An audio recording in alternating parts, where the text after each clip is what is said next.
কথা বলেন, আপনি যদি ইন্দোনেশিয়ার জাতির পিতা সুকার্নো নাসেরের কথা বলেন, আপনি যদি তার্কির কামাল আতাতুর্কের কথা বলেন, আপনি যদি কিউবার ফিদেল কাস্ট্রের কথা বলেন, আপনি যদি হোচিমিনের কথা বলেন, আপনি যদি লুবুম্বার কথা বলেন, এর অসংখ্য উদাহরণ আমরা ঘেটে দেখেছি। ইতিহাসের ধুলোবাড়ি ঝেড়ে ঝেড়ে আমরা পড়ার চেষ্টা করেছি, জানতে চেষ্টা করেছি। সব জাতির পিতার নিয়ে কথা আছে, কিন্তু আমাদের জাতির পিতা, জাতির জনক বঙ্গবন্ধু শেখ মুজিবুর রহমান হলেন একদম ন্যাচারাল জাতির পিতা, যা নিয়ে কোনো কথা নেই। আমাদের মহাত্মা গান্ধীকে নিয়ে আজকে কথা উঠছে, সেখানে তিনি 1916 সালে রাজনীতিতে আসেন ভারতবর্ষে, তাকে অনেকটা একরকম বলা হচ্ছে এখন যে আমদানি করা হয়েছে।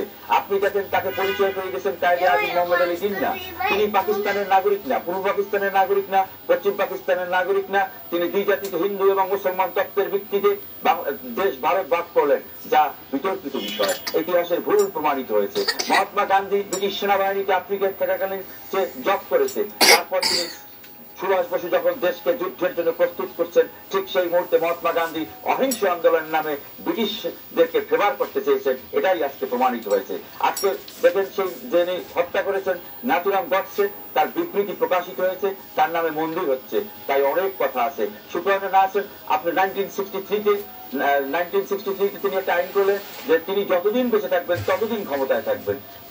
সেই কালো আইন আজকে ইতিহাসে সাক্ষ্য হয়ে বহন করলো।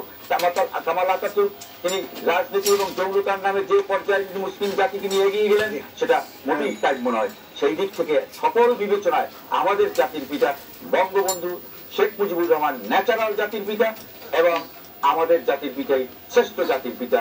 এই জন্যই আমরা বলি, এই প্রজন্মের মানুষেরা বলি, আমরা ইতিহাস বেরিয়ে আসছে, ধীরে গতিতে হলেও ইতিহাস বেরিয়ে আসছে, জাতির পিতাদের জাতির পিতা, জাতির জনক বঙ্গবন্ধু শেখ মুজিবুর রহমান।